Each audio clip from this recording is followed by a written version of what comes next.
Hey, welcome to this next video of dividing decimals by whole numbers. Let's pretend you have $5.68. You're going to split that between you and 3 friends. That means there's 4 people that are sharing this money. You and 3 friends, 4 people.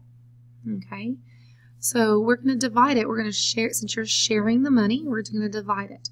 Remember, this is going to be our dividend. And I want you to write this down, dividend.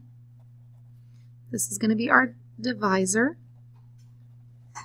And then our answer will be our quotient. Remember, the quotient is the answer to a division problem. Okay, so I'm going to set this up. $5.68. And we're going to divide by 4. Okay. First thing we're going to do is we're going to ignore the decimal right now. Just like we did when we multiplied, we're going to ignore our decimal until the end.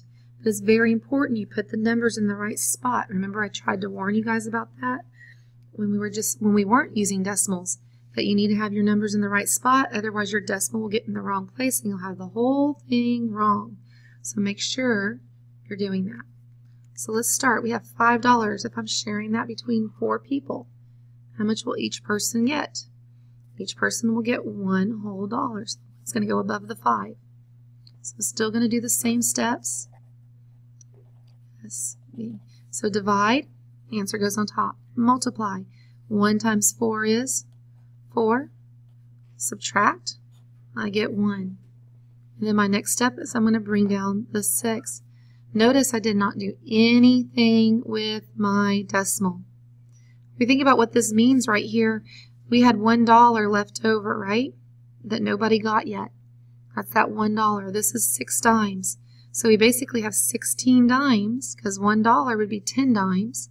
So we have 16 dimes that we're sharing with 4 people. So we're going to share that with the 4 people. If I have 16 dimes, how many dimes will each person get? Well, 16 divided by 4 is 4, because 4 times 4, you need to do the scratch work. Do it on this side. 4 times 4 is 16. So that goes down here. Then I'm going to subtract. I get 0. If I get 0, even though I have nothing left over, that means I have 0 dimes left over. That doesn't mean I stop and my answer is 14 at the top. That is not what I do. I have one more number you can see up here at the top. So I need to bring that one more number down. If I bring a number down, then I have to start all over with my steps and divide. So now I have 8. This is like 8 pennies. The 8's in the hundredth spot, so it's 8 pennies. 8 divided by 4 people.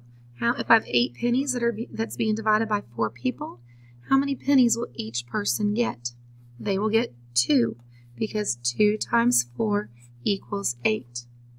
So 2 times 4 is 8. I subtract, and I get nothing left over. And then I'm done. But no, I'm not quite done, actually. If we look at my answer up here, it says 142. Well, I started out with $5.68. That was being shared with 4 people. If $5.68 is being shared with 4 people, would it make sense that everybody gets $142? No, it sure would not. That's more money than we started with. So we got to put the decimal in the correct spot. And this is the easy part. The decimal just goes straight up. That's it, straight up. Now, if your numbers aren't in the right spot, you go straight up, then your decimal's going to get in the wrong spot. So you have to be really careful with that. Okay? Straight up. So the first step is you divide like usual. Divide like normal. Ignore the decimal. Okay? Once you're done dividing, second step, the decimal goes straight up. So it goes straight up. Okay, let's get that. Okay, let's try one. Let's try another one. So I'm going to start this one. I want you to pause the video and try it on your own and see if you can get it. Let's think that we have 45 and 8/10 yards of fabric, and I'm going to make 4 different outfits with it. How many yards will each outfit get to use with this if they're sharing the fabric equally? Okay, so you can think about it like that. Try it, pause it, come back and check with me. Okay, hopefully you tried this out, and let's go through the steps. So let's look. I have 4. Can I do 4 divided by 4? Yes. Any number divided by itself is 1. So I'm going to put a 1 right on top of the 4. 1 times 4 is 4. I'm going to subtract. I get 0.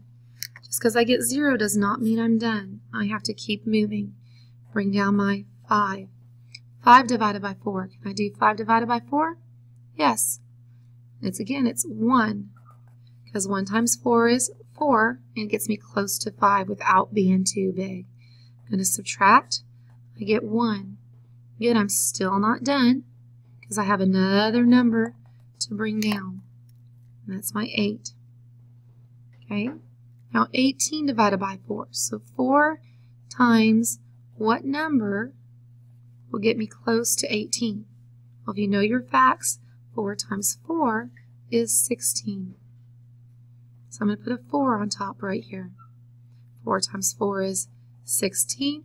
I subtract, I get 2. Here's the new thing we're going to do. We're actually not going to stop here because I'm doing decimals. And when I'm doing decimals, I can add a 0 at the end. So some of you probably got to this point and you go, okay, what do I do now? Do I put a remainder up here? No, because we're dividing with decimals. We no longer need our remainders for this. So I'm going to bring down my 0. I can add as many zeros at the end of this decimal as I need. So I could keep dividing forever if I needed to, but I won't need to. Because if you look, we have 20 divided by 4. 20 divided by 4 is 5. 5 times 4 is 20. And I get nothing left over. And there's not another number to bring down. So the only thing I've left to do is put my decimal where it goes. And it goes straight up. So 1145. You could check that by multiplying. And you should be able to get exactly what's inside that. I'm going to pause it. Okay, so you see I went ahead and jumped ahead here and started multiplying it to check it. And you can see I don't have my decimal in my answer, so I have to look and see how many numbers are after the decimal in my problem. 2. So I need 2 numbers after the decimal in my answer. And you can see that checks out with what I had over here. Okay, let's try some more. Let's try 2.52, and we're going to divide it by 3. Maybe this is like you have $2.52 that you have to share with 2 friends. Okay, or maybe something costs $2.52 and each of you is going to share this equally. How much money do you each have to pitch in? How much money do you have to pay for this treat that you guys got that costs $2.52? So again, we're going to go step by step just like we did before. We're going to start with the 2. Can I do 2 divided by 3? It's too small. I can't split the $2 up with 3 people. So nothing's going to go up here. So I'm going to put a 0 up here because remember I told you we want to keep our numbers in the right spot. Okay, now I'm going to look at 25. This is like 25 dimes, right? Because $2.50 would be 25 dimes. Okay. So 25 divided by 3. So 3 times what will get me close to 25? If you have to do some scratch work, think about it over here. 3 times here. 3 times what number will get you close to 25? You know your facts, it's 8. Because 8 times 3 is 24. So my 8 goes up here. 8 times 3 is 24. I subtract. Don't forget if you have to regroup. This one we don't have to, but make sure you're watching for that. And I get a remainder of 1. But I'm not done. I'm going to bring down this 2. Now this 2 is my 2 pennies. So now I have 12 pennies that I'm dividing by 3 people. So 12 divided by 3, or 3 times what number gets me close to 12? And that would be 4. 4 times 3 is 12, and I get nothing left over, so I don't need to keep going. But I do need to put my decimal where it goes. And you can see there it goes straight up. Something I want you to watch out for that that I see, watch out for is this. What some people will do on this problem, and this is where you'll make a mistake, is you go, okay, 3 can't go into 2, and you're right. And then you go 3 goes into 25, and you put your 8 right here, which means $8 because it's above the $1 spot. And then you would do your 4 right here. And then you'd put your, when you go through all this step 8, this is what you would do. And you do all that, but this is where you would have your numbers, and your decimal would go straight up. Now look at the difference between the correct answer over here and the wrong answer. I want you to watch out for that. That's why I was telling you when we were first started dividing that to watch out for that. I'm going to give you 2 more problems I want you to try on your own. These are your try-me's, and then for you to be ready for Tuesday in class. Okay, here's the first one. I want you to do number 1.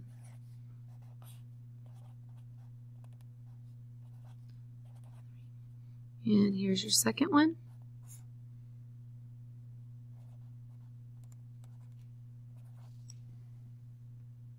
Okay. Remember, if you need to, I think on one of these you might need to add a decimal at the end. If you need to add zeros on any one of these, you can add as many zeros as you need. You may not need them, but if you need to, you can. Okay, and we'll check these in class tomorrow. Thank you.